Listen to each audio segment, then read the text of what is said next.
बिना गैस के देवरानी जेठानी ने चलाई रसोई। आज खन्ना निवास में छोटे बेटे आकाश की दुल्हन पल्लवी का गृह प्रवेश। घर की बड़ी बहू किरण नई दुल्हन की आरती उतारते हुए कहती है, नजर न लगे मेरी प्यारी देवरानी। आकाश तू तो सच में हीरा ढूंढ कर लाया है।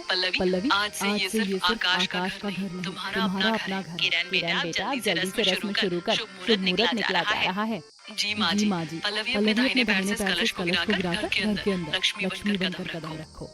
पल्लवी कलश गिराती है और कुमकुम वाले थाल में पैर रखकर सफेद कपड़े पर अपने पैरों के निशान बनाती हुई अंदर आती है। फिर पल्लवी की सास कहती है, रात काफी हो गई, छोटी बहू को उसके कमरे में छोड़ा, बाकी की रस्में कल होंगी। अब पल्लवी किरण को उसके कमरे तक छोड़ देती है। अगले दिन पल्लवी सुबह जल्दी उठकर तैयार होती है। उसने लाल रंग की एक बहुत ही सुंदर साड़ी पहनी है। वो कमरे से बाहर निकलकर आंगन में आती है जहाँ शारदा और काकी बैठी बातें कर रही हैं। शारदा पल्लवी को देखकर कहती है, अरे पल्लवी बेटा तुम जल्दी उठ गई। मैंने सोचा था कि नई दुल्हन हो, शायद देर तक सोगी। माँ जी मुझे सुबह जल्दी उठने की आदत है, सोचा आपकी मदद कर दूं। आकाश नहीं था क्या अब तक? नहीं माँ जी। अरे वो तो कुंभकर्ण का भाई, उसे सोने दो। पर देखो पहले तुम्हें वो कंगना खिलाने वाली रस्म पूरी करनी होगी। किरण ओ किरण जल्दी आ बहू, थाल तैयार कर। हाँ भाई रस्म तो होनी ही चाहिए। हमारे यहाँ तो इसी रस्म पे तय होता है कि घर में हुकूमत किसकी चलेगी। शारदा तुमने तो अपनी बड़ी बहू को ढील दे रखी, अब देख छोटी कैसी निकलती है।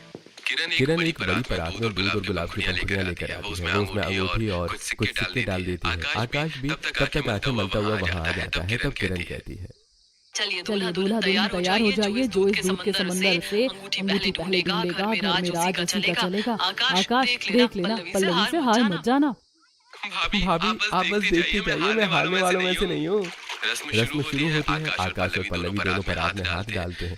काफी खींचतानी और हंसी मजाक के बाद पल्लवी अचानक मुस्कुराती है और अपना हाथ ऊपर उठाती है। उसके हाथ में अंगूठी चमक रही है। जो देखकर आकाश कहता है, अरे ये तो चीटिंग है, मेरा हाथ बस पहुंचने ही वाला था। लो भाई अब तो तय हो गया। अब इस घर पर पल्लवी का राज चल। पल्लवी जो कहेगी वही होगा। आकाश अब तुम बस जी हजूर कहना सीख लो। अरे काकी इस घर में किसका राज चलेगा, कैसे चलेगा, वो इस एक रस्म से तय नहीं होगा, वो तो मैं तय करूंगी। किरण की बात सुनकर सब शांत हो जाते हैं। पल्लवी को भी थोड़ा अजीब लगता है। अरे डरो मत, मेरा मतलब है कि पल्लवी की मेरी कसौटी पर खरा उतरना होगा। पल्लवी आज तुम्हारी पहली रसोई है, लेकिन तुम्हें एक टास्क पूरा करना होगा। अगर तुम वो टास्क पास कर गई तो मैं मान लूंगी कि तुम मेरी फेवरेट देवरानी और इस घर के लिए सबसे परफेक्ट बहू हो। लो भाई अब किरण की पाठशाला शुरू होगी। पल्लवी बेटा तैयार हो जाओ। किरण पल्लवी का हाथ पकड़कर उसे रसोई की तरफ ले जाती है। रसोई घर बहुत बड़ा और आधुनिक है। पल्लवी चारों तरफ देखती है। तभी किरण कहती है, देखो पल्लवी ये है हमारा किचन। यहाँ तुम्हें अपनी पहली रसोई बनानी। पूरा परिवार डाइनिंग टेबल पर तुम्हारे खाने का इंतजार कर रहा है। दीदी मैं पहली रसोई तो बना दूंगी, लेकिन यहाँ पर गैस और चूल्हा का मुझे तो खाली प्लेटफॉर्म दिख रहा है, सिलेंडर भी गायब है। यही तो ट्विस्ट है पल्लवी, और यही तुम्हारा टास्क है। तुम्हें आज अपनी पहली रसोई बिना गैस और बिना चूल्हे के बनानी है। आग का इस्तेमाल बिल्कुल नहीं करना है। क्या बिना गैस के खाना? दीदी पहली रसोई में तो हलवा पूरी सब्जी बनती है, बिना आग के ये सब कैसे बनेगा? वो तुम सोचो। एक अच्छी गृहिणी वही है जो मुश्किल हालात में भी परिवार का पेट भर सके। तुम्हारे पास 2 घंटे हैं, गुड लक। लेकिन ये कैसी पहली रसोई है जो बिना गैस की होगी? पहली रसोई में तो अलग अलग तरह के पकवान बनते हैं और उसके लिए गैस की बहुत जरूरत होती है। पल्लवी गैस पर तो हर कोई खाना बना लेता है। असली टास्क तो यही है कि तुम बिना गैस के खाना बनाकर बताओ। वैसे अगर तुम ऐसा नहीं कर सकती तो हार मान लो, और इस तरह तो बेस्ट बहू मैं ही रहूंगी ना, क्योंकि मैं ऐसा करके दिखा सकती हूँ। नहीं दीदी, यदि बात टास्क की है तो मुझे मंजूर है। मैं बिल्कुल तैयार हूँ। आप जो कहेंगी मैं वो टास्क जरूर पूरा करूंगी। आखिर मुझे भी तो साबित करना है कि मैं आपकी पसंद पर खरी उतरूंगी। पल्लवी की बात सुनकर किरण हंसते हुए रसोई से बाहर निकल जाती है। पल्लवी वहीं खड़ी सोचने लगती है, हे भगवान ये कैसी अग्नि परीक्षा है। दीदी ने तो मुश्किल में डाल दिया। बिना चूल्हे के क्या बनाऊं? अगर कुछ नहीं बना पाई तो काकी और माँ जी क्या सोचेंगी? मेरी तो पहली रसोई ही फ्लॉप हो जाएगी। पल्लवी अपनी आंखों को बंद करती है और उसे अपनी माँ की आवाज सुनाई देती है। वो अपने मायके की रसोई में खड़ी है। बहुत गर्मी का दिन है और पल्लवी की माँ कह रही है, पल्लवी ये तो क्या कर रही है? पूरा दिन बस ये उबला हुआ खाना और फल खाती रहती है। थोड़ा तली भुनी चीजें भी खाया कर वरना कमजोर हो जाएगी। एक मैंने तेरे लिए गर्मा गर्म कचौड़ी बनाई है। हरी माँ बाहर देखो कितनी गर्मी है और आपने सब इतना ऑयली बना दिया। ये गर्म गर्म खाना खाकर मुझे और गर्मी चढ़ रही है। मेरा तो कुछ ठंडा और ताजा खाने का मन है। तो बिना गैस जलाए क्या पेट भरेगा तेरा? हाँ माँ, मैं तो फ्रूट चाट बनाऊंगी, सैंडविच बनाऊंगी। आप भी गैस चूल्हे को हटाओ और कुछ हेल्दी खाओ। पल्लवी अपनी आंखें खोलती है, उसके चेहरे पर चमक आ जाती है और वो कहती है, आइडिया मिल गया। दीदी ने कहा था आग नहीं जलानी, पर उन्होंने ये नहीं कहा था कि मैं अपनी बुद्धि इस्तेमाल नहीं कर सकती। फ्रिज में दूध है, फल है, ब्रेड है। मैं दिखाती हूँ कि बिना आग के भी शाही दावत कैसी होती है। पल्लवी अब अपना काम शुरू करती है। वो फ्रिज खोलती है और सारा सामान बाहर निकालती है। सबसे पहले वो एक बड़ा कटोरा लेती है और अपने आप से कहती है, पहली रसोई है तो मीठा तो सबसे पहले बनेगा, और बिना गैस के फ्रूट कस्टर्ड से अच्छा क्या हो सकता है। वो देखती है कि शेल्फ पर मिल्क पाउडर का डिब्बा रखा है। वो ठंडे दूध में मिल्क पाउडर घोलती है ताकि वो गाढ़ा हो जाए। फिर वो उसमें चीनी की जगह पिसी हुई शक्कर मिलाती है। वो फ्रिज से सेब, अंगूर, केला और अनार निकालती है। वो बहुत ही खूबसूरती से फलों को बारीक काट कर उसमें डाल देती है और अपने आप से कहती है, अब ये कस्टर्ड फ्रिज में जाएगा ताकि और भी ठंडा और लाजवाब हो जाए। इसके बाद वो सैंडविच बनाने की तैयारी करती है। वो खीरा, टमाटर और उबले हुए आलू जो फ्रिज में पहले से रखे थे उनके स्लाइस करती है और ब्रेड पर हरी चटनी और मलाई लगाती है और एक के ऊपर एक ब्रेड रखकर सैंडविच तैयार कर देती है। फिर वो अपने आप से कहती है, सैंडविच तो स्नैक्स हो गया, कुछ चटपटा और भारी चाहिए। वो पोहा निकालती है और पोहे को ठंडे पानी में भिगोती है। फिर अपने आप से कहती है, इंस्टेंट पोहा, इसे बिना तड़के के भी स्वादिष्ट बनाया जा सकता है। इसमें खूब सारा नींबू, बारीक कटा प्याज, धनिया और नमकीन मिला देती हूँ। पल्लवी दही निकालती है और उसे फेंट कर एक बेहतरीन रायता तैयार करती है। वो फ्रूट सैलेड को भी एक अलग अंदाज में सजाती है और सब कुछ तैयार करके वो डाइनिंग टेबल पर लगा देती है। पूरा परिवार मेज के चारों ओर बैठा है। रघुनाथ, शारदा, सबीर, किरण और आकाश सब हैरान है कि पल्लवी ने बिना गैस जलाई ही तरह तरह के रंग बिरंगे व्यंजन बना दिए। ये देखकर आकाश खुश होते हुए कहता है, अरे वाह पल्लवी, तुमने तो सच में कमाल कर दिया। भाभी एक बार चेक कर लो, कहीं उसने चोरी छुपे हीटर से इस्तेमाल नहीं किया है। चीटिंग तो तब होती ना आकाश, जब रसोई में गैस या कोई हीटिंग डिवाइस होता। मैंने तो सुबह ही सारा गैस कनेक्शन और हीटर वहाँ से हटवा दिया था। अरे वाह क्या स्वाद है पल्लवी। बिना तड़के के भी पोहा इतना टेस्टी हो सकता है, ये तो आज पता चला। ये तो बहुत ज्यादा हेल्दी भी है। अरे बेटा पल्लवी, तुमने आज मेरा दिल जीत लिया। आजकल के दौर में हम लोग गैस और बिजली के इतने गुलाम हो गए हैं कि भूल ही गए हैं कि कुदरत ने हमें कितनी अच्छी चीजें दी हैं। ये भोजन सात्विक भी है और स्वादिष्ट भी। सच में बहू, मुझे तो लगा था कि तुम शायद हाथ जोड़कर बाहर आ जाओगी, पर तुमने तो अपनी अकल का इस्तेमाल किया। पल्लवी, तुम सिर्फ इस टास्क में पास ही नहीं हुई हो, बल्कि तुमने अपनी जेठानी का दिल भी जीत लिया है। तुम इस घर के लिए परफेक्ट बहू हो। ऐसा कहकर किरण पल्लवी को गले से लगा लेते हैं। रघुनाथ और शारदा पल्लवी को आशीर्वाद देते हैं और शगुन के तौर पर उसे सोने के कंगन देते हैं। किरण भी उसे एक सुंदर साड़ी भेंट करती है और फिर कुछ दिन बीत जाते हैं। पल्लवी घर में पूरी तरह से रच बस गई है। एक दोपहर किरण और पल्लवी बाजार में सब्जी लेने जाती है। बाजार में अचानक बहुत भीड़ और शोर सुनाई देती है। लोग चिल्ला रहे हैं। ये सब देखकर किरण कहती है, अरे वहाँ देखो पल्लवी, कितनी भीड़ लगी। लगता है किसी का एक्सीडेंट हो गया है क्या? चलो देख कर आते हैं। अब दोनों भीड़ की तरफ बढ़ती हैं। वहाँ एक गैस एजेंसी के बाहर लंबी कतार लगी है। लोग आपस में झगड़ रहे हैं। कुछ अमीर लोग अपनी गाड़ियों में 2-2, 3-3 सिलेंडर डबल कीमत देकर भरवा रहे हैं, जबकि गरीब लोग खाली सिलेंडर लिए घंटों धूप में खड़े हैं। ये सब देखकर पल्लवी कहती है, दीदी क्या हो रहा है? लोग गैस के लिए ऐसे क्यों लड़ रहे हैं? भाई साहब, ये एलपीजी पर इतनी भीड़ क्यों लगी है? क्या सिलेंडर खत्म हो गए हैं? अरे बहन जी, आपको नहीं पता, ईरान और पड़ोसी देशों के बीच युद्ध छिड़ गया है। सप्लाई बंद हो गई है। सरकार कह रही है कि अब सिलेंडर बहुत मुश्किल से मिलेंगे और दाम आसमान छू रहे हैं। बिना गैस के तो जीना ही मुहाल हो जाएगा। दीदी, ये तो बहुत गंभीर बात है। बिना ईंधन के लोग खाना कैसे बनाएंगे? पल्लवी, ये खबरें तो हम बहुत दिनों से सुन रहे थे कि गैस की शॉर्टेज होने वाली है और हमें इसके लिए पहले से ही खुद को तैयार रखना चाहिए था। हाँ दीदी, आप सही कह रही हो, लेकिन हमने तो इसकी कोई तैयारी नहीं की। हमें गैस सिलेंडर लेकर स्टोर कर लेना चाहिए था, जो आज हमारे काम आता। ये तुमने कैसे कर दिया पल्लवी? तुमने तैयारी नहीं की। तुम्हें याद जो टास्क मैंने तुम्हें खेल में दिया था, वो अब कितनी बड़ी हकीकत बनने वाली है। ये आप क्या कह रही हैं दीदी? मैं समझी नहीं। इसमें समझने वाली क्या बात है? तुम याद करो तुमने किस तरह बिना गैस जलाए अलग अलग तरह के पकवान बनाकर हमें खिलाए थे। अब हमें यही करना है, बिना गैस के खाना बनाकर अपने परिवार वालों को खिलाना है। अच्छा तो ये बात है, आपने मुझे वो टास्क इसलिए दिया था। अब मुझे समझ में आया। चलो घर चलते, हमें अपनी रणनीति तैयार करनी होगी। अब दोनों बहुएं घर आ जाती हैं और घर आकर किरण और पल्लवी सबको बाजार का हाल सुनाती हैं। रघुनाथ और समीर भी ये सब सुनकर चिंतित हो जाते हैं। तब किरण कहती है, माँ जी, बाजार में हाहाकार मचा, सिलेंडर मिल नहीं रहे। मेरा एक सुझाव है, हम अपने गैस सिलेंडर को अभी से एक तरफ रख देते हैं, उसे सिर्फ तभी इस्तेमाल करेंगे जब बहुत ही ज्यादा जरूरी होगा, वरना हम अपनी गैस बचाएंगे और पल्लवी वाली तकनीक अपनाएंगे। हाँ किरण, तुम बिल्कुल सही कह रही हो। इस गैस की किल्लत ने तो सबको परेशान कर रखा है। अगर ऐसा हो जाए तो इससे अच्छी कोई बात नहीं हो सकती। किरण तो कितनी समझदार है, और पल्लवी ने तो हमें पहले ही सिखा दिया, बिना गैस के भी पेट भरा जा सकता है। रघुनाथ जी, आप क्या कहते हैं? बिल्कुल, हमें अपनी बहुओं का साथ देना चाहिए। ये बचत ही कल हमारे काम आएगी। दीदी, मैं आपका पूरा साथ दूंगी। हम मिलकर घर की रसोई को बिना गैस के भी बेहतरीन तरीके से चलाएंगे। अगली सुबह से ही मिशन गैस बचत शुरू हो जाती है। पल्लवी और किरण रसोई में है। पल्लवी इलेक्ट्रिक केटल को ड्रॉर से बाहर निकालते हुए कहती है, देखो पल्लवी, हमें पूरी तरह से ठंडे खाने पर रहना थोड़ा मुश्किल होगा, इसीलिए हम इस इलेक्ट्रिक केतली का इस्तेमाल करेंगे। इसमें हम ओट्स उबाल सकते हैं, अंडे उबाल सकते हैं और सूप भी बना सकते हैं। बिल्कुल दीदी, और स्प्राउट्स तो हम बिना गैस के ही तैयार कर सकते हैं।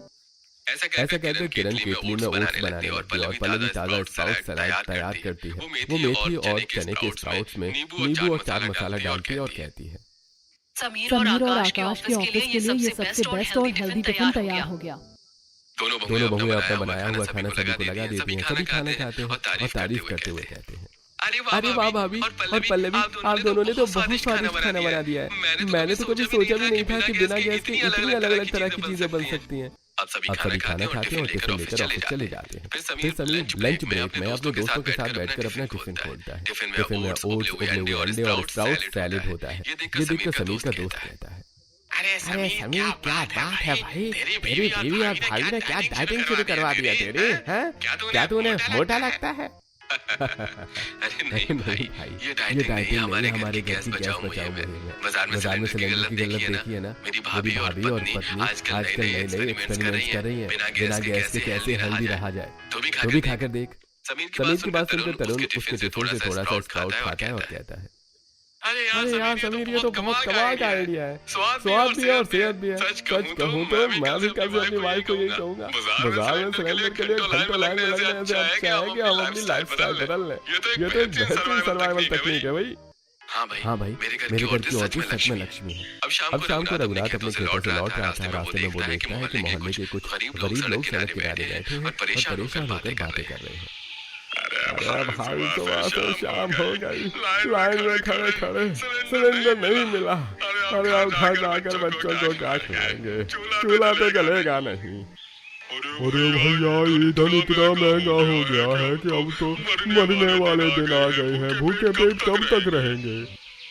रघुनाथ उनकी बातें सुनकर दुखी हो जाता है। वो चुपचाप अपने घर आता है तो देखता है कि घर पर शारदा, किरण और पल्लवी के बनाए नए पकवान चख रही है। ये देखकर रघुनाथ कहता है, अरे शारदा, हमारी बहुएं साक्षात लक्ष्मी और अन्नपूर्णा है। आज बाजार में जो हाल मैंने देखा वो बहुत बुरा है। लोग भूखे मर रहे हैं क्योंकि उनके पास गैस नहीं है।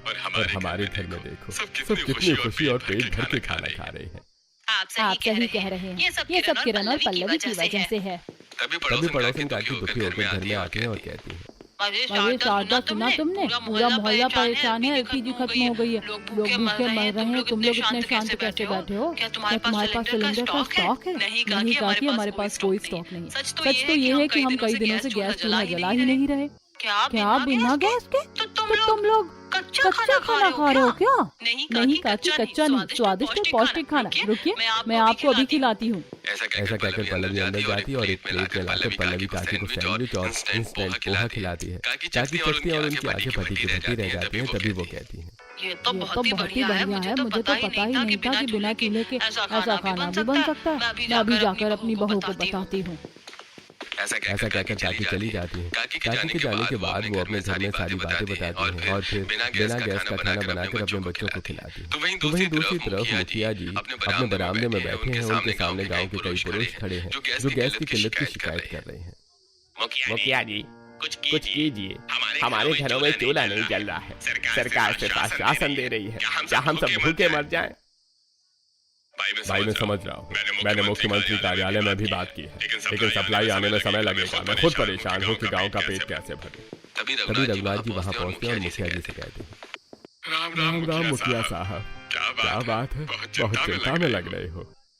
अरे रघुनाथ, तुम इतने शांत कैसे हो? क्या तुम्हारे घर में गैस का कुआं है? पूरा गाँव चोर कर रहा है और तुम मजे से टहल रहे हो। अरे मुखिया जी, गैस तो हमारे यहाँ भी नहीं है, लेकिन हमारे घर की बहुएं अन्नपूर्णा है। उन्होंने पिछले 3 दिनों से गैस चूल्हा छुआ तक नहीं है, और फिर भी हम तीनों वक्त जमकर खाना खा रहे हैं। क्या बिना चूल्हे के खाना? ये कैसे मुमकिन है? अरे मुमकिन है मुखिया साहब। मेरी बड़ी बहू किरण और छोटी बहू पल्लवी ने ऐसी तकनीक ढूंढ निकाली है कि बिना आग के भी शाही खाना बन रहा है। रघुनाथ, अगर ये सच है तो तुम ये बात अपने घर तक क्यों दबा कर बैठे हो? पूरे गांव को इसकी जरूरत है। अरे इसीलिए तो आपके पास आया हूँ। कल सुबह गांव की एक सभा बुलाइए। मेरी बहुएं सबको सिखाएंगी कि संकट से कैसे लड़ना है। मुखिया जी हाँ कह देते हैं। अगले दिन मुखिया पूरे गांव वालों को अपने घर के बाहर बुलाता है और सभी लोगों से कहता है, देखिए भाइयों और बहनों, आज का समय हमारे गांव के लिए बहुत भारी है। जब तक गैस की सप्लाई ठीक नहीं होती, हमें एक दूसरे का साथ देना होगा। रघुनाथ जी की बहुओं ने बिना गैस चूल्हा जलाए खाना बनाने की तकनीक निकाल ली है। मैं चाहता हूं कि तुम सभी लोग वहां जाओ और उनसे ये तकनीक सीख लो। वो इस बुरे समय में हमें सर्वाइव का तरीका सिखाएंगी। अब पूरे गांव में यह खबर आग की तरह फैल जाती है कि रघुनाथ जी की बहुएं बिना गैस के अलग अलग व्यंजन बना रही है। अगले दिन खन्ना निवास के बाहर औरतों की भीड़ जमा होने लगती है। तभी काकी शारदा को आवाज लगाते हुए कहती है, शारदा, ओ शारदा, देख मैं पूरी पलटन ले आई हूँ। इन बेचारियों का हाल बुरा है। किसी के पास गैस नहीं है तो किसी के पास मिट्टी का तेल नहीं। अब तू ही कुछ कर। काकी की आवाज सुनकर शारदा बाहर आती है और कहती है, अरे काकी, आप सब अंदर आइए, घबराने की कोई बात नहीं है। किरण, पल्लवी, जरा बाहर आओ बेटा। देखो सब मदद की उम्मीद में आए हैं। किरण और पल्लवी रसोई से बाहर आती है और कहती है, माँ जी, आप सबको आंगन में बिठाइए। पल्लवी, तुम रसोई में से वो सब चीजें ले आओ जो हमने आज सुबह बनाई है। जी दीदी। पल्लवी रसोई से food custard, instant poha, sandwich और अंकुरित अनाज के सलाद लाकर बाहर की मेज पर रखती है और ये सब देखकर नम्रता कहती है, कल से मेरे बच्चे में सिर्फ बिस्कुट खाए। गैस एजेंसी वाले कहते हैं कि हफ्ता भर और लगेगा। क्या सच में ये सब बिना आग के बना है? हाँ चाची, ये सब बिना आग के बना है। देखिए संकट बड़ा, लेकिन अगर हम हिम्मत हार जाएंगे तो परिवार भूखा रह जाएगा। आज हम आपको वो सब सिखाएंगे जो पल्लवी और मैंने मिलकर इस घर में शुरू किया है। सबसे पहले आप ये इंस्टेंट पोहा चखिए। इसे बनाने के लिए आपको आग की जरूरत नहीं। बस पोहे को ठंडे पानी में धोकर 5 मिनट के लिए छोड़ दीजिए। फिर इसमें बारीक कटा प्याज, टमाटर, नींबू और ऊपर से थोड़ी नमकीन डाल दीजिए। ये खाने में भी हल्का है और बनाने में भी बहुत आसान है। पल्लवी सबको थोड़ा थोड़ा पोहा चखने के लिए देती है। सभी चखकर खुश हो जाती हैं। तभी मालती कहती है, अरे ये तो बहुत ही लाजवाब है। मुझे तो लगा था कि बिना तड़के के पोहा गले से नीचे नहीं उतरेगा। और ये देखिए, ये है मिल्क पाउडर कस्टर्ड। अगर घर में दूध कम है या मीठा बनाने के लिए गैस नहीं है तो मिल्क पाउडर को ठंडे पानी या दूध में घोलकर उसमें फल डाल दीजिए। जो बच्चों के लिए सबसे पौष्टिक है। ऐसा कहकर किरण सभी को कस्टर्ड सर्व करती है। कस्टर्ड खाते हुए काकी कहती है, वाह शारदा, तेरी बहुएं तो सच में अल्लाह दीन का चिराग है। हमें तो पता ही नहीं था कि रसोई के बाहर भी दुनिया है। चाची, अगर आपके पास बिजली है तो आप अपनी इलेक्ट्रिक केतली का भी इस्तेमाल कर सकती हैं। हमने इसमें आज सुबह ओट्स उबाले हैं और मैगी भी बनाई है। यहाँ तक कि आप इसमें चावल भी बना सकती हैं। अब एक एक करके किरण और पल्लवी सबको सैंडविच बनाना, दही का रायता तैयार करना और भिगोई हुई चने से चाट बनाना सिखाती है। वो उन्हें सोलर कुकर के बारे में भी बताती है। देखिए जिनके पास सोलर कुकर है वो उसमें दाल और चावल रखते हैं। सूरज की रोशनी से 2-3 घंटे में खाना तैयार हो जाता है। और इस तरह बोलिंग मेथड से आप उपमा और इडली भी बना सकते हैं। तो बहना रोना बंद करो और अपनी रसोई में जाकर ये प्रयोग शुरू करो। आज कोई बच्चा भूखा नहीं सोना चाहिए। शारदा की बात सुनकर सभी औरतें खुश होकर अपने अपने घर चली जाती हैं। नम्रता ने किरण से जो सीखा वो आजमाने जा रही है। नम्रता ने पोहा भिगोया और उसमें नींबू मिर्च डाल रही है। दूसरी तरफ उसने मिक्सी में चटनी पीसी और ब्रेड पर लगाकर सैंडविच बना रही है। फिर जब वो ये सब बनाकर बच्चों को देती है तो बच्चे टूट पड़ते हैं और खाना खाते हुए कहते हैं, हाँ मम्मी, ये सैंडविच तो होटल जैसा है। अब हमें गैस की जरूरत नहीं है क्या? भगवान भला करे उन बहुओं का जिन्होंने आज रसोई में फिर से मुस्कान ला दी। शाम का वक्त होता है। किरण और पल्लवी बालकनी में खड़ी होकर गांव की ओर देख रही हैं। तभी पड़ोस वाली बहू मालती खिड़की से हाथ हिलाते हुए कहती है, पल्लवी बहुत शुक्रिया। आज मेरे ससुर जी ने बड़े चाव से वो बिना गैस वाला उपमा खाया। उन्होंने आपकी बहुत तारीफ की। आपने हमें भूखा मरने से बचा लिया। ये तो बहुत अच्छी बात है मालती। बस अब इसी तरह नो गैस कुकिंग करते रहो, सभी को खाना खिलाते रहो। तभी दोनों पल्लवी और किरण सुनती हैं कि नीचे से कोई आवाज दे रहा है। दोनों नीचे आती हैं तो देखते हैं कि दरवाजे पर शालिनी खड़ी हुई थी। तभी पड़ोसन शालिनी दोनों बहू से कहती है, किरण पल्लवी पिछले कुछ दिनों से मैं अपने मायके में जब वापस आई तो पता चला कि गैस की हड़ताल हो गई और तुम दोनों ने पूरे गांव वालों को बिना गैस जलाए खाना बनाना सिखाया। जरा मुझे भी बिना गैस जलाए खाना बनाना सिखा दो, मैं भी बहुत परेशान हूँ। तुम क्यों चिंता करती हो? चलो हमारे साथ रसोई में, हम तुम्हें बिना गैस के कुकिंग करना सिखा देते हैं। ये सुनकर शालिनी बहुत खुश हो जाती है। अब पल्लवी और किरण उसे रसोई में ले जाती है और बिना गैस जलाई दही वड़े, पोहा, इडली और बाकी की चीजें भी बनाना सिखाती है और साथ में टेस्ट भी कराती है। ये सब चख कर शालिनी कहती है, अरे वाह, तुम दोनों ने तो कमाल कर दिया। सच में ये खाना खाने में बहुत ही स्वादिष्ट है और बिना गैस जलाए बना है। गांव वाले सच कहते हैं कि तुम दोनों तो जादूगरनी हो। अरे नहीं शालिनी, इसमें जादू की कोई बात नहीं है, बस थोड़ा सा दिमाग लगाया है और आइडिया तैयार है। बहुत शुक्रिया तुम दोनों का। अब मैं भी अपने घर जा रही हूँ और ये सारी चीजें बनाकर अपने परिवार वालों को खिलाऊंगी। ऐसा कहकर शालिनी वहाँ से चली जाती है। उसके बाद पल्लवी किरण से कहती है, दीदी जब मैं शुरू में आई थी और आपने पहली रसोई में वो टास्क दिया था तो मुझे लगा था कि आप थोड़ी सनकी हैं। मुझे बहुत गुस्सा आया था कि बिना गैस के खाना कौन बनवाता है। और अब क्या लगता है? अब लगता है कि आप दूरदर्शी थी। आपने मुझे उस दिन तैयार किया था ताकि आज मैं पूरे गांव के काम आ सकूं। अगर आपने वो टास्क ना दिया होता तो शायद मैं आज भी गैस सिलेंडर के लिए रो रही होती। पल्लवी एक औरत ही घर की असली मैनेजर होती है, उसे हर स्थिति के लिए तैयार रहना चाहिए। देखो आज हमारी रसोई बिना गैस के चल रही है, लेकिन हमारे रिश्तों में गर्माहट और बढ़ गई है। गाँव के दूसरे हिस्से में राम जिद करते हुए अपनी माँ से कहता है, माँ मुझे सिर्फ पोहा नहीं खाना, मुझे तो इडली खानी है, आप इडली बनाओ ना। अरे बेटा इडली के लिए तो आँच चाहिए, बिना गैस के इडली कैसे बनेगी? चुपचाप जो मिल रहा है खा ले। माँ जी आप रुकिए, मैं बनाती हूँ। पल्लवी दीदी ने मुझे कल ही सिखाया था कि इडली को बिना गैस के भी कैसे भाप दी जा सकती है। नेहा इलेक्ट्रिक रॉड से पानी गर्म करती है और उस उबलते पानी के ऊपर इडली का साँचा सेट करती है। भाप से इडली धीरे धीरे फूलने लगती है। कुछ ही देर में सफेद और मुलायम इडली तैयार हो जाती है। ये देखकर शिवानी कहती है, अरे ये तो कमाल हो गया। सच में उन बहुओं ने तो हमें जादूगर बना दिया है। माँ जी जादू तो उनकी सोच में है। उन्होंने हमें संकट में रोना नहीं लड़ना सिखाया है। इधर खन्ना हाउस में रात को डाइनिंग रूम में सभी खाना खा रहे होते हैं। तभी समीर कहता है, किरण आज ऑफिस में सब आपकी और पल्लवी की बातें कर रहे थे। हमारे बॉस ने यहाँ तक कह दिया कि वो इस नो गैस मुहिम को अपनी मैगजीन में छापेंगे। और मेरा दोस्त कह रहा था कि उसे अपनी पत्नी को ट्रेनिंग के लिए पल्लवी के पास भेजना है। पल्लवी अब तुम स्टार बन गई हो। ये सब किरण दीदी की वजह से हुआ है। आज मुझे गर्व है कि मेरी दोनों बहू एक दूसरे की ढाल बनी हुई है।